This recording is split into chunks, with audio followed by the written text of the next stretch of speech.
Bismillahirrahmanirrahim. Assalamualaikum warahmatullahi wabarakatuh.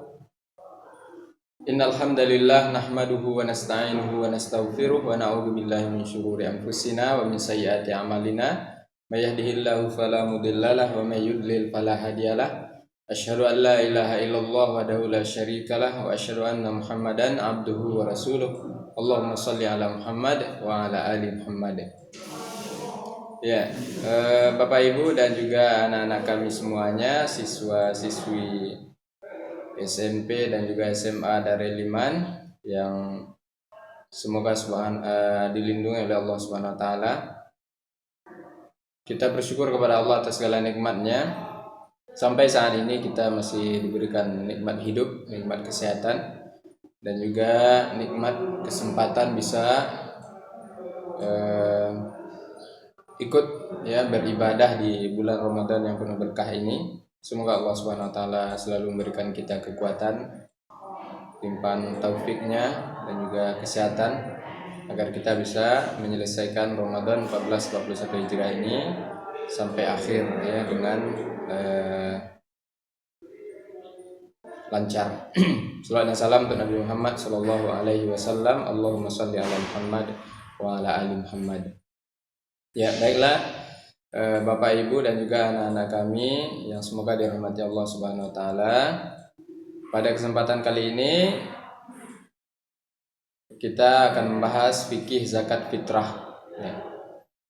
Walaupun sebetulnya fikih terkait dengan puasa sebagaimana sudah 2 kali pertemuan kita sampaikan itu masih ada pembahasan lanjutan, tapi karena mungkin keterbatasan waktu juga, maka pada kesempatan kali ini kita pilih pembahasan zakat fitrah karena kita juga sudah hampir mendekati masuk 10 terakhir, berarti sudah hampir dekat berakhir bulan Ramadan.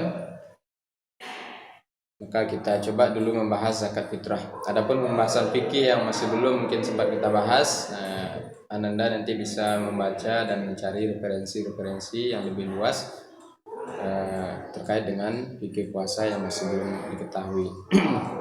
Baik, zakat fitrah. Ananda tahu kenapa dinamakan zakat fitrah? Dinamakan zakat fitrah karena ia diwajibkan dengan sebab berakhirnya puasa. Dia diwajibkan dengan sebab berakhirnya puasa, yakni dengan kita berbuka, makan, zakat ini tidak berkaitan dengan harta, tidak berkaitan dengan harta, akan tetapi berkaitan dengan tanggungan, yaitu zakat untuk menyucikan jiwa dan raga.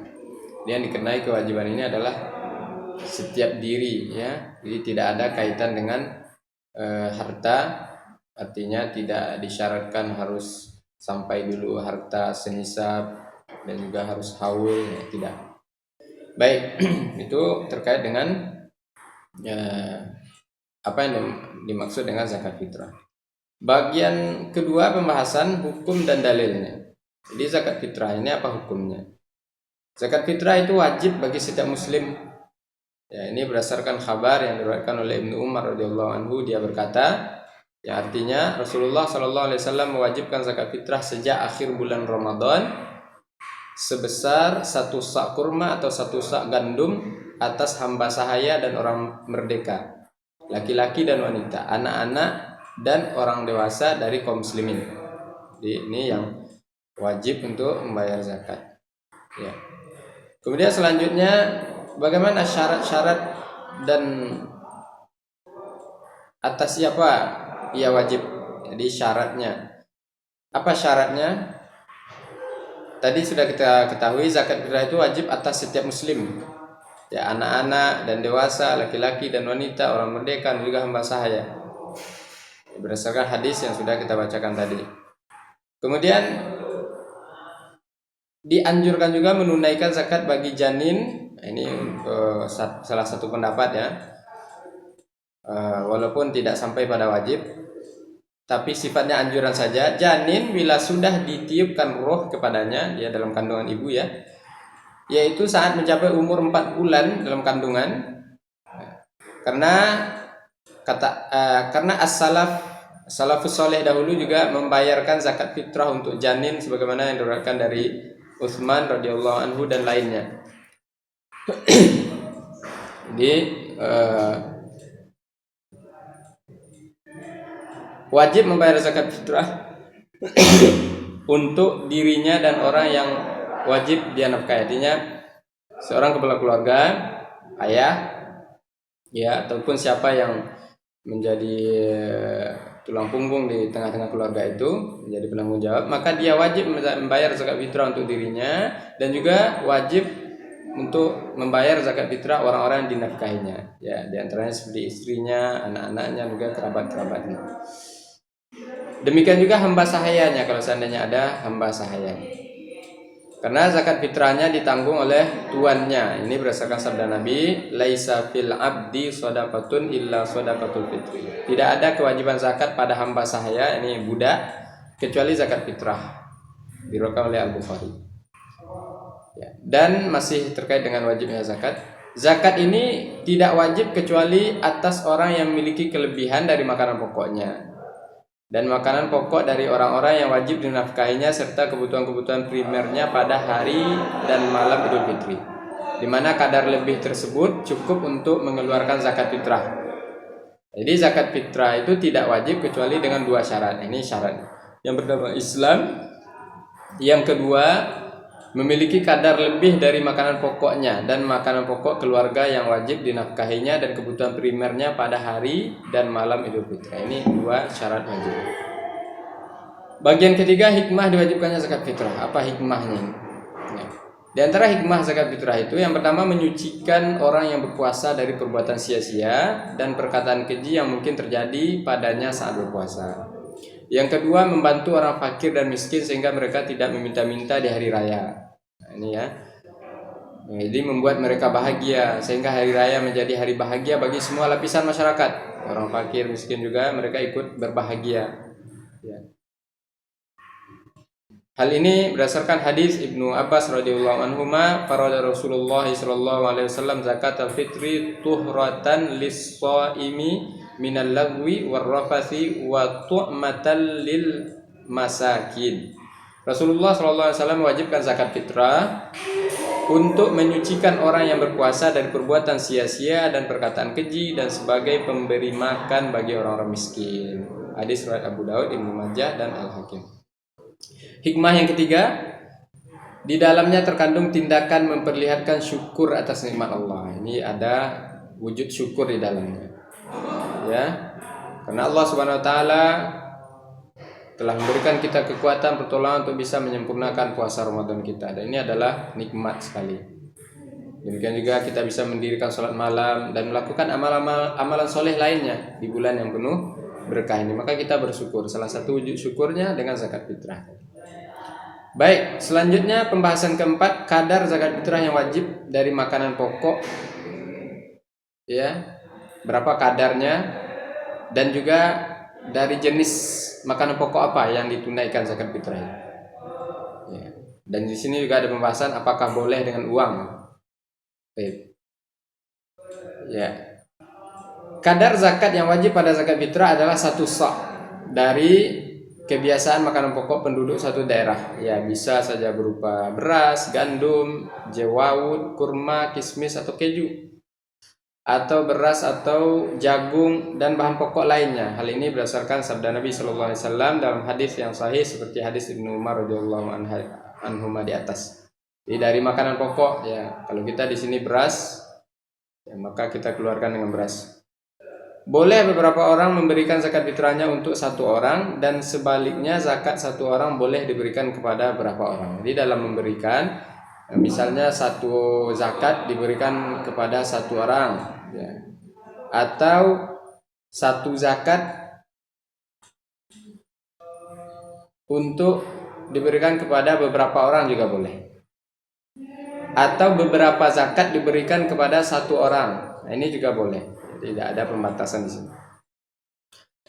Dilihat kondisinya, lihat kebutuhan orang tersebut ya. Kemudian tidak boleh membayar zakat fitrah dengan harga makan pokok tersebut. Ini kita ambil pendapat yang kuat di sini ya. Walaupun ada khilaf juga, ada yang mengatakan boleh, ada yang mengatakan tidak boleh, tapi yang lebih kuat itu ya kita membayar zakat fitrah itu dengan makanan pokok. Ya, kalau kita di sini beras, ya, jadi tidak dengan uang, artinya tidak dengan harga makanan pokok itu. Ya, karena dijelaskan di sini hal itu tidak sejalan dengan praktek para sahabat, ya, di mana mereka ya, yang pertama itu jelas menyelisihi apa yang diperintahkan oleh Nabi Shallallahu Alaihi Wasallam. Nabi perintahkan dengan makanan, ya, makanan pokok. Demikian juga apa yang dipraktek oleh para sahabat, mereka membayarnya sebagaimana yang diperintahkan oleh Nabi dengan makanan pokok, tidak menggantinya dengan nilai berupa uang atau yang lainnya. Karena di zaman itu juga sudah ada uang dan ada juga benda-benda yang lain yang bernilai. Tetapi ketika Rasulullah Shallallahu Alaihi Wasallam memerintahkan dengan makanan pokok, maka mereka mengeluarkannya dengan makanan pokok. Ya, jadi kita membayar zakat fitrah itu dengan apa yang diperintahkan oleh Nabi Shallallahu Alaihi Wasallam. Kalau kita makanan pokoknya di sini beras, maka kita keluarkan berupa beras. Nah, itu pembahasan tentang kadar zakat fitrah dan jenis yang dikeluarkan. Selanjutnya waktu yang wajib dan pembayarannya. Ya, zakat fitrah itu wajib dengan terbenamnya matahari dari malam hari raya. Jadi terakhir bulan Ramadan, misal kalau puasa ada 29 atau 30, terakhir kita berpuasa itu sudah berbuka, maka itu adalah waktu wajibnya lagi zakat, membayar zakat fitrah. Wajib, ya, tidak boleh lagi di nego-nego dan diundur-undur, ya, segera dikeluarkan. Itu yang wajib. Ya, adapun pembayaran yang lainnya itu memiliki dua waktu. Waktu pembayaran yang utama dan waktu yang dibolehkan. Ada lagi yang utama, ada yang dibolehkan. Waktu yang utama adalah dari sejak terbitnya fajar pada hari raya. Jadi pada hari raya itu waktu terbit fajar sampai sebelum pelaksanaan sholat Id. Ini yang utama. Seandainya memungkinkan, maka ini kita lakukan. Tapi kalau seandainya kesulitan karena kita juga mungkin persiapan untuk hari raya, ya, sulit, tidak mungkin sempat pagi hari itu mengeluarkan zakat fitrah, maka ambil waktu yang dibolehkan, yaitu